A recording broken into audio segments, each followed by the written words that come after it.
అధికారంలో ఉన్నప్పుడు చేసిన అభివృద్ధి తప్ప మంత్రిగా ఉన్న సీతక్క జిల్లాకు చేసిన అభివృద్ధి శూన్యమన్నారు. కేసీఆర్ ములుగుపై ప్రేమతో ములుగును కొత్త జిల్లాగా ఏర్పాటు చేశారని, గిరిజన వర్సిటీ, నర్సింగ్ కాలేజ్తో పాటు అభివృద్ధికి పెద్దపీట వేశారన్నారు. నన్ను కూర్చుంటే లేవలేవు, లేస్తే కూర్చోలేవని వ్యక్తిగతంగా విమర్శించడం సీతక్క విజ్ఞతగా వదిలేస్తున్నాను అని అన్నారు. ములుగు అభివృద్ధిపై ఎక్కడైనా చర్చకు సిద్ధమని, సీతక్కలాగా ముల్లెలు మోయడం, రీల్స్ తీయడం, డ్రామాలు చేయడం తనకు రావన్నారు.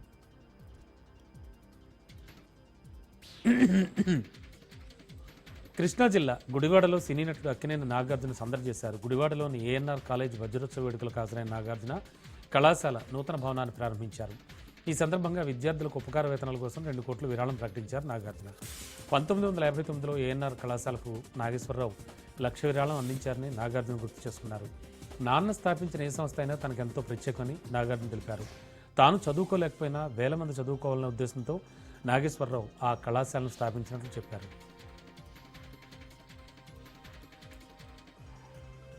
తనపై వస్తున్న దుష్ప్రచారాలను తాతపూడి గణేష్ ఖండించారు. ఊపిరి ఉన్నంత వరకు జనసేనతోనే ఉంటానని స్పష్టం చేశారు. తన ఎదుగుదల గిట్టని వాళ్ళు కావాలని ఇలా తప్పుడు ప్రచారం చేస్తున్నారని ఆగ్రహం వ్యక్తం చేశారు. పార్టీని బలోపేతం చేస్తూ కష్టాల్లో ఉన్న ఎంతో మందికి అండగా నిలిచారన్నారు. అలాంటి దుష్ప్రచారాలు చేసి పార్టీ ప్రతిష్టను దెబ్బతీసేవారు జనసేన ముసుగులో ఉన్న కోవట్లు అన్నారు.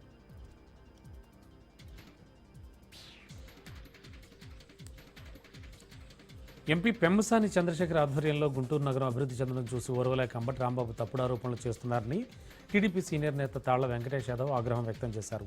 గత 5 సంవత్సరాల్లో వైసీపీ ప్రభుత్వం గుంటూరు నగర ప్రజలకు చేసిందేమీ లేదన్నారు. ఎన్ని పార్టీలు అధికారంలోకి వచ్చినా కూడా శంకర్ విలాస్ బ్రిడ్జిని నిర్మించలేకపోయారని, అదే పెమ్మసాని కేంద్ర మంత్రి అయ్యాక విలాస్ ఫ్లైఓవర్ నిర్మాణానికి అహర్నిశలు శ్రమిస్తున్నారన్నారు. తన ఉనికిని కాపాడుకునేందుకు అంబటి రాంబాబు మీడియా ముందుకు వచ్చి ఏదో ఒకటి మాట్లాడుతున్నారని విమర్శించారు. శ్రీకాకుళం జిల్లా పాతపట్నం నియోజకవర్గంలోని ప్రతి అంగన్వాడీ కేంద్రానికి అవసరమైన మౌలిక వసతులు, సౌకర్యాలు కల్పించేందుకు నిరంతరం కృషి చేస్తున్నామని స్పష్టం చేశారు ఎమ్మెల్యే గోవిందరావు. ఐసీడీఎస్ ప్రాజెక్టు పరిధిలోని పలు మండలాల్లో పనిచేస్తున్న అంగన్వాడీలకు 5G మొబైల్ ఫోన్లను పంపిణీ చేశారు ఎమ్మెల్యే గోవిందరావు. గర్భిణీలు, బాలింతలు, చిన్నారులకు మరింత వేగవంతమైన, నాణ్యమైన సేవలు అందించాలనే లక్ష్యంతో అంగన్వాడీ కార్యకర్తలకు అత్యాధునిక 5G మొబైల్ ఫోన్లను రాష్ట్ర ప్రభుత్వం అందిస్తోందని ఎమ్మెల్యే తెలిపారు.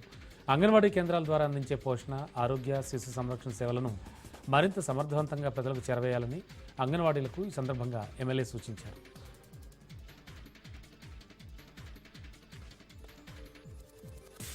జగన్పై కోపంతో మెడికల్ కాలేజీలను ప్రైవేటీకరణ చేయడం సరికాదన్నారు గోరంట్ల మాధవ్. విశాఖ ఉక్కును సైతం ప్రైవేటీకరణ చేస్తారంటూ ప్రశ్నించారు.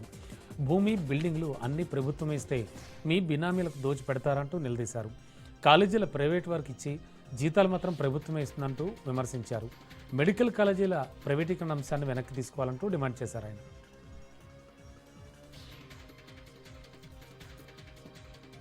తిరుపతి స్విమ్స్లో పలు అభివృద్ధి కార్యక్రమాలను టీటీడీ చైర్మన్ బీఆర్ నాయుడు ప్రారంభించారు. స్విమ్స్లో జరుగుతున్న పనులను వేగవంతం చేయాలన్నారు బీఆర్ నాయుడు. 10,65,00,000 రూపాయలతో కేంద్రీయ ఔషధ గిడ్డం కేంద్రాన్ని నిర్మించామని, 4 కోట్ల రూపాయలతో రోగుల సహాయకుల వసతి గృహాన్ని నిర్మించినట్లు తెలిపారు. సీఎం ఆదేశాలతో స్విమ్స్లో పెండింగ్లో ఉన్న పనులన్నీ త్వరితగతిన పూర్తి చేస్తామన్నారు. టీటీడీ నిధులతో నిర్మితమవుతున్న భవనాల నిర్మాణంలో కాంట్రాక్టర్లు నిర్లక్ష్యం వహిస్తే ఉపేక్షించేది లేదంటూ స్పష్టం చేశారు. ఖమ్మం జిల్లా పెనుబల్లి మండలం పీడబ్ల్యూడీ చౌడవరం గిరిజనులు 3 కిలోమీటర్ల దూరం నడిచి వెళ్లే తమ ఓటు హక్కు వినియోగించుకున్నారు. ఛత్తీస్గఢ్ నుంచి 20 సంవత్సరాల క్రితం వలస వచ్చిన గిరిజనులు చౌడవరం అటవీ ప్రాంతంలో నివాసం ఉంటున్నారు.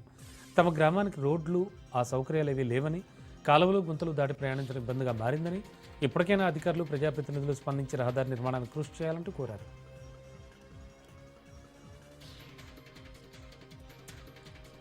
ఖమ్మం జిల్లాలో జరిగిన 3వ విడత పంచాయతీ ఎన్నికల్లో పెద్ద ఎత్తున మహిళా ఓటర్లు ఓటు హక్కు వినియోగించుకున్నారు. 7 మండలాల్లో 2,44,288 మంది ఓటర్లలో 1,25,328 మంది మహిళా ఓటర్లు తమ ఓటు హక్కు వినియోగించుకున్నారు.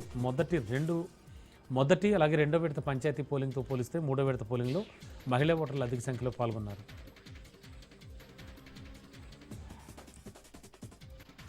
ఖమ్మం జిల్లాలో 3వ విడత గ్రామ పంచాయతీ ఎన్నికలు ముగిశాయి. జిల్లాలోని 7 మండలాల్లో ఎన్నికలు జరగగా మరికాసేపట్లో ఫలితాలు వెలువడతాయి. అయితే ఖమ్మం జిల్లా ఏన్కూర్ మండలం పరిధిలోని కొత్తమేడేపల్లి గ్రామంలో ఎన్నికలు జరగలేదు. గ్రామంలో మౌలిక వసతులు కల్పించాలని, రేషన్ కార్డులు, ఆధార్ కార్డులు, కుల ధృవీకరణ పత్రాలు అందించాలని ఎన్నికలు బహిష్కరించి ఆదివాసీలు నిరసన తెలిపారు.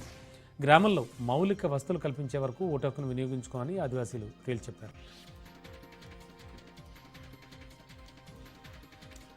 విద్యార్థి సంఘాల ఆధ్వర్యంలో జీవో నెంబర్ 107, 108 రద్దు చేయాలని ఏలూరు జిల్లా చంద్రపూడిలో ధర్నా నిర్వహించారు. రాష్ట్ర వ్యాప్తంగా పెండింగ్లో ఉన్న 6,400 కోట్ల రూపాయల స్కాలర్షిప్లను విడుదల చేయాలని ఏఎస్ఎఫ్ విద్యార్థి సంఘం జిల్లా అధ్యక్షుడు శివకుమార్ డిమాండ్ చేశారు. ఫీజు రీయింబర్స్మెంట్ బకాయిలు 2,600 కోట్ల రూపాయలు విద్యార్థుల ఖాతాల్లో జమ చేయాలన్నారు.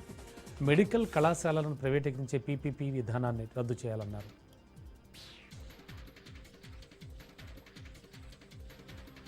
కామారెడ్డి జిల్లా ఎల్లారెడ్డి మండలం సోమర్పేట ఘటనలో నిందితులందరిపై హత్యాయత్నం కేసులు నమోదు చేసి రిమాండ్కు తరలించాలని అఖిలపక్ష నాయకులు డిమాండ్ చేశారు.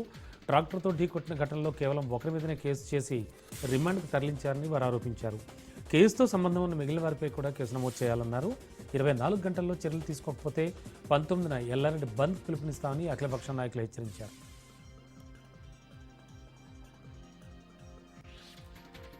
నాగర్ కర్నూలు జిల్లా ఆసుపత్రిలో వసతులు కరువయ్యాయి. జిల్లా కేంద్రంగా ఏర్పడి దాదాపు 7 ఏళ్లు కావస్తున్న ఆసుపత్రిలో పూర్తి వసతులు అందుబాటులో లేకపోవడంతో రోగులు తీవ్ర ఇబ్బందులు పడుతున్నారు.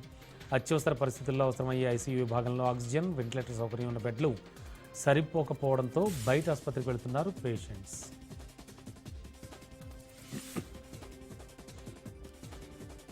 ఏలూరు జిల్లా జీలుగుమిల్లి మండలం అంకన్నగూడెం గిరిజన ఆశ్రమ పాఠశాలలో సస్పెండ్ చేసిన ప్రధాన ఉపాధ్యాయులు, డిప్యూటీ వార్డెన్లను వెంటనే విధుల్లోకి తీసుకోవాలంటూ ఆదివాసీ టీచర్స్ అసోసియేషన్ రాష్ట్ర అధ్యక్షుడు జలగం రాంబాబు డిమాండ్ చేశారు. ఏ సంబంధం లేని ఉపాధ్యాయులను సస్పెండ్ చేయడం బాధాకరమన్నారు. అధికారులు స్పందించి వారిని వెంటనే విధుల్లోకి తీసుకోవాలని, ప్రభుత్వం స్పందించిన పక్షంలో ఆందోళన కార్యక్రమాలు చేపడతామని హెచ్చరించారు. నిర్మల్ జిల్లా కడెం మండలంలో అక్రమంగా మొరం తవ్వకాలు చేపట్టిన 7 ట్రాక్టర్లను రెవెన్యూ అధికారులు సీజ్ చేశారు. కన్నాపూర్ గ్రామ పంచాయతీ పరిధిలోని వకీల్ నగర్ సమీపంలో మొరం తవ్వకాలు జరుపుతున్నారని సమాచారం రావడంతో రెడ్ హ్యాండెడ్గా పట్టుకుని పోలీస్ స్టేషన్కు తరలించారు.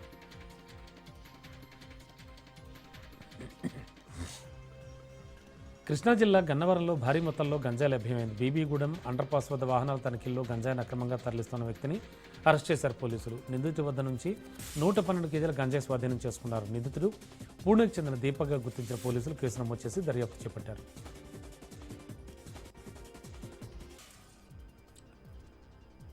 ఖమ్మం అర్బన్ మండలం గోపాలపురంలో దొంగలు రెచ్చిపోతున్నారు. ఒకే రోజు 6 ఆటోల అద్దాలను ఎత్తుకెళ్లారు దొంగలు.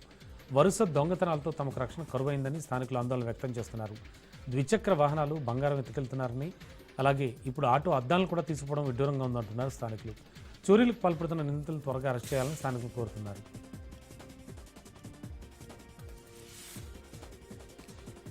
అటు నంద్యాల జిల్లాలో వరుస బ్యాటరీ దొంగతనాలతో ప్రజలు భయభ్రాంతులకు గురి చేస్తున్న ముఠాను పోలీసులు ఎట్టకేలకు పట్టుకున్నారు. ఆత్మకూరు, పాములపాడు, జూపాడు బంగ్లా పోలీస్ స్టేషన్ల పరిధిలో జరుగుతున్నటువంటి దొంగతనాలపై ప్రత్యేక దృష్టి పెట్టారు పోలీసులు. ఆత్మకూరు పట్టణంలో మెరుపుదాడులు నిర్వహించి నిందితులను పట్టుకున్నారు. నిందితుల వద్ద నుంచి 50 లీటర్ల నాటుసారా, ఆటో, 5 బ్యాటరీలు స్వాధీనం చేసుకున్న పోలీసులు రిమాండ్కు తరలించారు.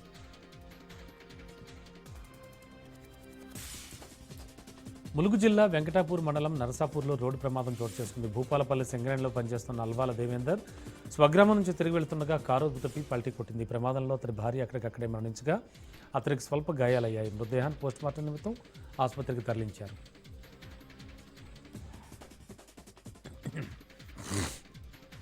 ఏలూరు జిల్లా ద్వారకా తిరుమల చిన్న వెంకన్న ఆలయంలో ధనుర్మాస ఉత్సవాలు ఘనంగా ప్రారంభమయ్యాయి. ఈ ఉత్సవాలను పురస్కరించుకుని స్వామివారి తిరువీధి సేవ వైభవంగా జరిగింది. ఉభయ దేవేర్లు కలిసి క్షేత్ర పురవీధుల్లో ఊరేగారు. మేళ తాళాలు, మంగళ వాయిద్యాలు, అర్చకులు, పండితుల వేద మంత్రోచ్చారణల నడుమ ఆలయ ప్రధాన రాజగోపురం మీదుగా స్వామి అమ్మవార్ల వాహనం క్షేత్ర పురవీధులకు బయలుదేరింది. తిరువీధి సేవ అనంతరం మండపాల్లో స్వామి అమ్మవార్ల ఉత్సవమూర్తుల నుంచి ఆలయ అర్చకులు ప్రత్యేక పూజలు చేశారు.